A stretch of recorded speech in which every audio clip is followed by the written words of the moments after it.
Okay, so in watching that video, what I hope it demonstrates, I mean, I'm terrified, to use a lack of a better word, to see somebody that would take control of this country, get so close to the White House, where they have these extremely discriminatory practices and values and ideas.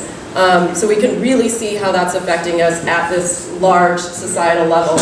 But what I also find disconcerting and equally important is that our microsystems, so if we're looking at our interpersonal communication and our friendships and the people we work with, go to school with, that live in our community.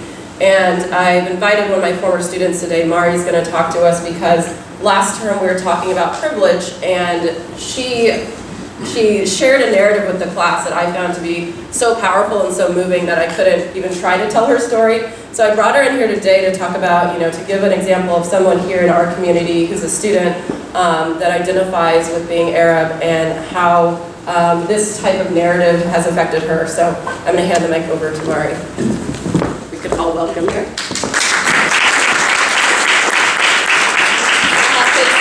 You'll have to excuse me, I have a little bit of a cold today, so if I sound a little nasally, pardon me. So I'm Mari, and I'm a student here at PCC, and I'd like to tell you my story. People ask me all the time what my nationality is. My natural hair color is dark brown, almost black. My eyes are big and circular with hazel vision, and my face is pale due to the area I live in. The words I'm about to use to describe myself are contradicting and may be hard to fully comprehend. I am a white woman of color. When people first meet me, they assume that I'm white from my skin tone, to the way I speak, and how I dress. It is not until I reveal my other half of my culture that people either realize what is different about me, or the judgmental questions follow shortly afterwards. I was born to a Caucasian mother, whose grandparents migrated from Croatia to the States, and to a full Lebanese father who came to Oregon when he was about my age. During my youth, my family and I would attend many Lebanese gatherings that made me respect my father's culture that was genetically passed down to me. I would brag as a child of my culture and where I'd be going to celebrate random occasions with my fellow Lebanese friends and other colleagues. But when my parents got divorced and I stopped seeing my father for personal reasons, I lacked the same appreciation for my culture that I had prior to my parents' separation. I would still, of course, eat the traditional food of my culture, and I would still stay in tune to the media of what was going on in the Middle East. One day when I was in high school, we had hit the anniversary of 9/11, and my history teacher showed us a short documentary of the day the Twin Towers came crashing down. While the film was playing, a young Muslim girl dressed in a hijab walked into the classroom. She was a student office assistant just giving a note to my teacher. Right as she walked in, all eyes were on her until she had left the room. Afterwards, the small whispers of young and immature voices began spreading. That was awkward. How ironic. Do you think her family are terrorists? I realized that from the handful of people in my class that knew I was half Arab, none of them looked at me throughout the duration of the film. They did not see an Arab girl in their classroom. They saw an innocent, doe-eyed white girl, just like the other ones in the classroom. I was angry. I was upset hearing the ignorant comments of my peers that I had thought better of. That was the day I realized I had a sense of white privilege. Privilege is a right or a benefit that is given to some people and not to others. That day, I had the right to sit in that classroom as a normal person without being discriminated against. There are days that I see small hints of discrimination among my culture and other people of color. It's along the sidewalks downtown, it's in our classrooms, and it's still prevalent in today's society. There are days when I wonder, why am I not selected for random tests and searches at the airport? Why am I not called a terrorist or a sand digger? And why haven't I received blatant stares on the anniversary of 9/11? Just because I do not look Arab doesn't mean I'm not. I feel a tremendous amount of guilt for not receiving the same treatment that my fellow Arabs are given. And it hurts me, knowing I cannot feel the same pain that my people possess. But my pain for them will never equal the amount of pain they feel daily. In a liberal city such as Portland, we are far more accepting people when it comes to different cultures and nationalities. But if I were to travel a couple hours outside of Portland, I would feel very uncomfortable telling people what I am. My skin color portrays a mask that does not look threatening to others, and that is white privilege. As a white woman of color, I feel like I'm able to speak about the problems that Muslim and Arab Americans feel through bigot and racist people. I hope that my people allow me to become a voice for them, a voice for the voiceless. My skin tone acts as a cloak of invisibility in my life. And now I feel like I'm able to shed a bit and really, truly reveal who I am. Thank you.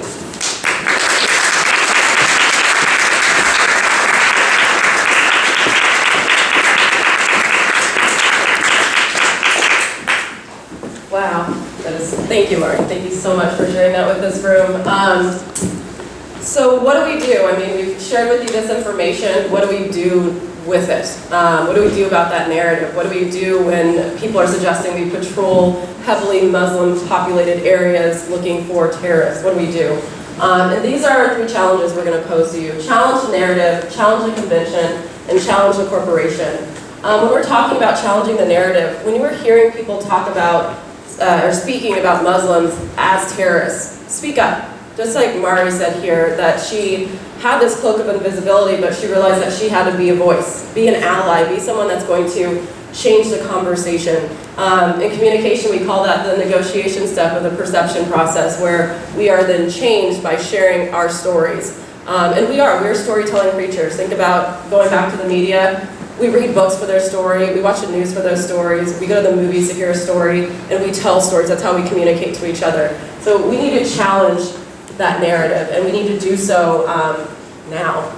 We see how close the elections are getting into November, and we need to start to question what stories are being told so people don't feel that they can't walk into a room wearing a hijab without being called a terrorist, or they're going to see a cop patrolling or a federal agent in their neighborhood trying to find somebody that fits this terrorist convention based solely on skin color.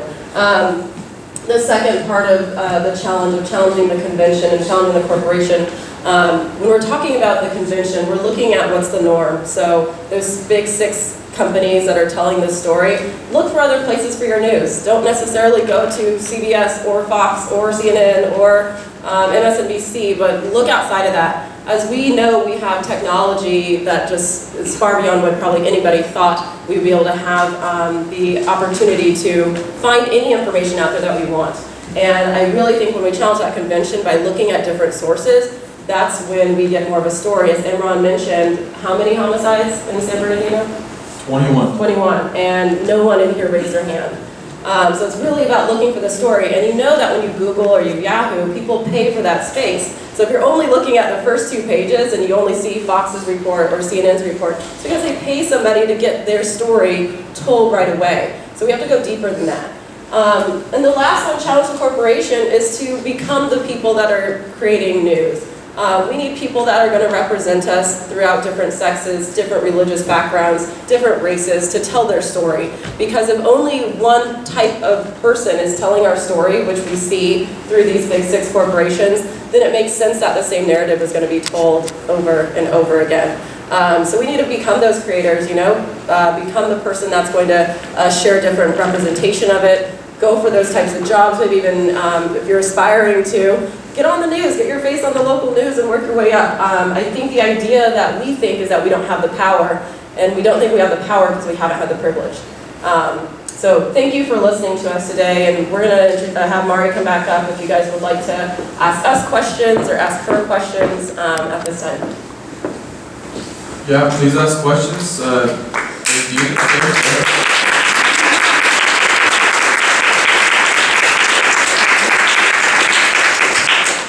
Feel free to ask. Yes, in the back, blue shirt, tie. Nice, good-looking guy back there.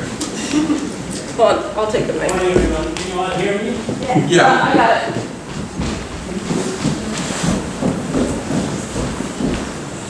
Good morning. Thank you so much for giving me the chance to ask a question. My name is Haider. I'm originally from Pakistan. I've lived in Saudi for 27 years. So I actually learned how to read between the lines. And after doing that, I think that you can media. I can tell you a story, but I don't want to talk about this section. I just want to, talk about Trump and others. I want to recommend one book you find very, very interesting. The background of the book is God King Public, Public, by John E. Julio,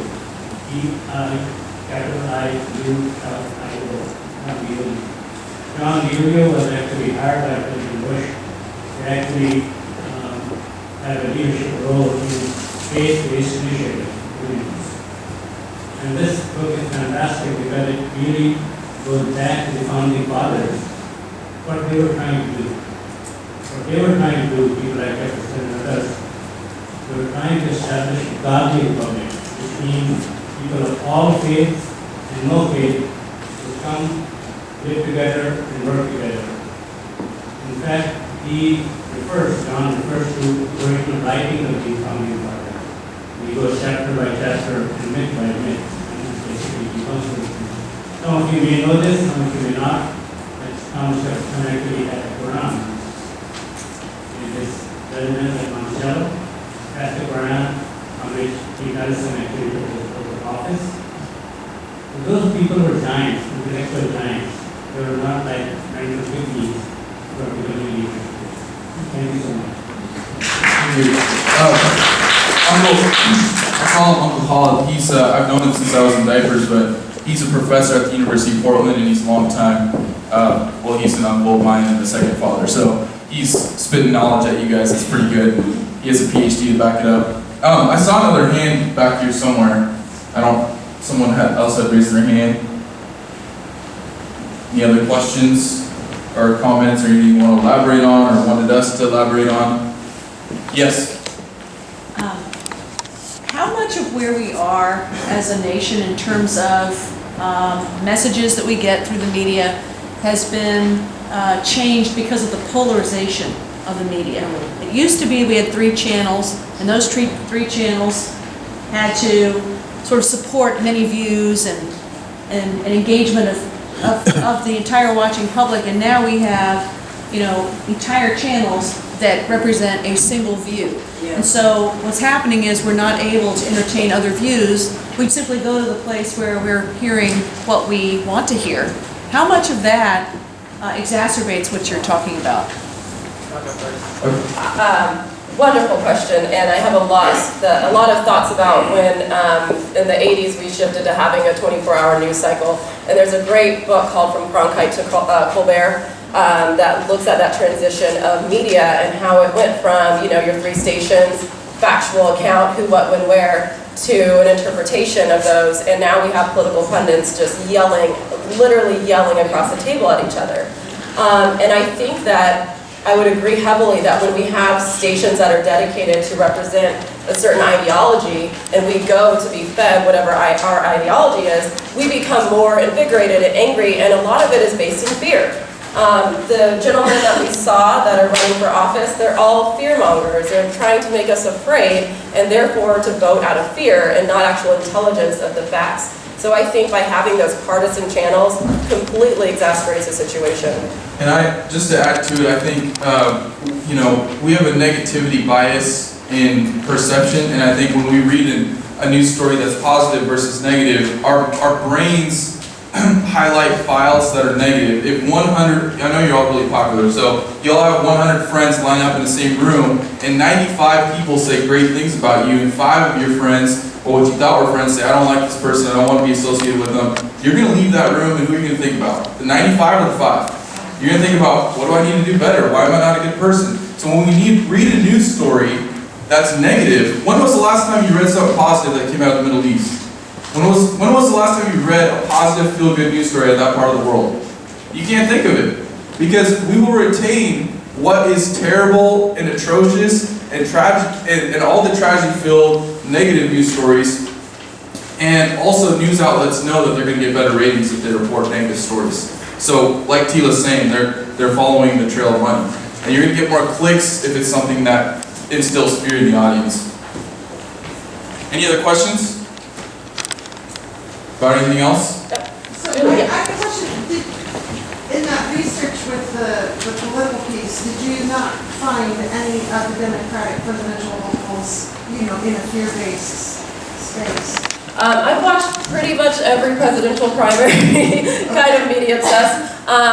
And usually the discussion that's taking place between Hillary and Bernie is actually the opposite, and they're saying that we're watching basically a showboat and a showcase of negativity, and the difference in the political ideologies or parties is one more that comes from an accepting place, which would be more of a democratic, progressive ideology rather than one that's more in tradition, which would be associated with the Republican candidates and the tradition of keeping the status quo and not wanting that change. So I personally didn't find any, but did you see any? I can't recall seeing it. I know they're being asked loaded questions a lot on one side or another, maybe that has something to do with it. Yeah. But I couldn't find, I think Bernie and Hillary, the two that you're seeing on the blue side. And they both called it illegal. Both Hillary and Bernie came out and said that what Trump is asking is illegal. Right. Yeah. Great question. Yes? So in terms of this event is happening at community college. So what are some ideas we can at least start processing is the role of Portland Community College in responding to this? And I'm the Multicultural Center Coordinator. I'm thinking, what's the role of student leaders? Can we create spaces for alternative counter stories? And in what way?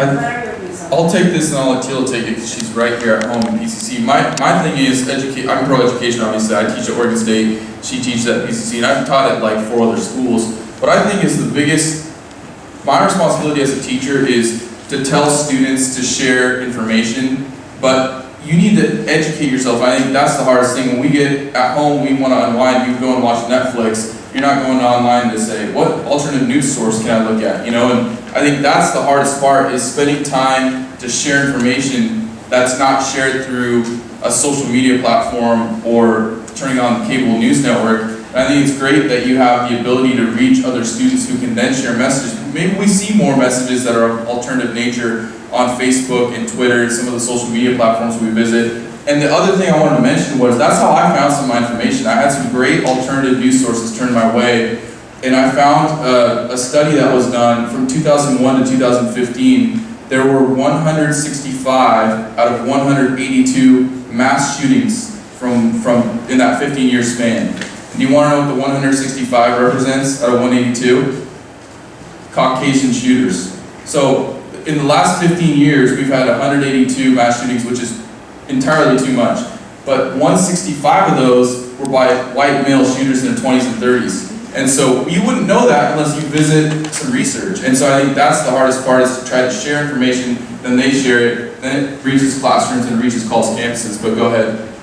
I would answer that question with 2 answers. One, what we're doing right now. The fact that we have, I required one of my classes to come, the rest are getting extra credit. But having students in here, having people that are administrators in here, having people in the community, and then having a student perspective. Like, we need to create spaces in which to have dialogue. That is the purpose of higher education or education in general. And so I think to support that by having even at ASPCC, maybe even having space for people to come and have those discussions. I was mentioning how moved I was by Mari in our class because in every single one of my classes, I talk about privilege. And in every single one of those classes, we don't all agree, we don't all have the same perspective, but I feel that empathy is created, that at least I listen to this person that has been sitting in my class for the last 4 weeks. I never understood that perspective. Now I have that as a part of my knowledge base, and maybe the next time I look at somebody and judge them, I'll think about that person that told me the story and how that made them feel. So I think it really is about to create those safe spaces, maybe even having dialogue where we have, I know I missed it because I was teaching, but when Jessica, you came in and you were talking with a C group a couple weeks ago about the idea of Whiteness History Month. So I think that's what we need to do. We need to have those conversations. And once you have somebody else's narrative, I think it's really hard to shut it down. Yes? I'm wondering if the two of you would be willing to share some of the news sources that you access on a regular basis to kind of make some... Go ahead. I have First a of couple all, the thing is, I said that I'm a media junkie. I watch all of those 5, 6 channels that are 24-hour news networks. Outside of that, when I do research, and if I'm looking online, a lot of the times I go to the BBC, a lot of the times I'll go to an NPR, I'll go to even just a PBS, and looking at more of that traditional Walter Cronkite approach to news, where it's a who, the what, the when, the where, and not the judgment. But I do participate in it because I watch news channels that I don't agree with all the time, probably to a fault. But the purpose of me doing that is to create the counter argument and to bring another perspective. So, for example, in one of my classes, I think with yours, when we were talking about conflict and perception, I brought in 7 different articles from 7 different news sources and had different groups reading different articles. And then they come together and they share the pieces of their story to get a more holistic view, because if you read one of those, you're not going to have a holistic view. You're going to get one side. And that's one of, we did that, I think, in your class. And I think it's really interesting because that's how we piece things together. It becomes kind of this intricate puzzle where, oh, well, I see that news source, if I go to CBS Nightly News and you are watching Fox News, those stories are going to be really different. And so even when we don't agree with them, I think it gives us a more holistic perspective. And I think the other thing I do, I mean, I'm a nerd, so before class, I go and read stats, and I think we can look at, there are credible websites out there. .gov websites are credible because they have to go through a stringent process to get published. And if you read a .edu or .gov, you're getting straight facts, research, and statistics. I've read the crime rate charts. How many people have done that? Read charts on crime rates in the Portland area and in the United States. What do they say? Well, they're going to give you a breakdown of who's committing crime. Okay? In Oregon, in the last 10 years, the crime rate has actually declined. I don't know if you'll buy that, but go look at the crime rate chart. The population is going up and the crime rate's going down. What does the local news cycle tell you? It's not going down. We're in the worst shape we've ever been. So what it tells me is we should give some props to law enforcement. They've done a great job in establishing techniques, and there's more surveillance. And I think when you look at crime rate charts across the United States, like Trump said, I hate to quote Trump, but like Trump said, we have a problem here. Well, the last I checked, Muslims had committed less than 3% of crime in the United States. Less than 3%. And to me, that stat right there should tell you the story. You're not really going to get that from news stories, news cycles. I agree with Teela. I will visit the BBC before I would visit anyone here. I do watch the local news cycle as well. But I like to read the BBC because it's outside of the US, and they oftentimes report with way less bias. So that would be my recommendation. Any other questions about anything we discussed? I think this discussion part is my favorite part, so I hope you have more questions. If you don't, that's fine. You probably have places to go. Well, if you want to stick around and talk to us, you can. Thank you guys so much for coming again today. If you're in my 214 class, hang out just for a second so we can talk, but we will be out in about 5 minutes. Thank you so much, you guys.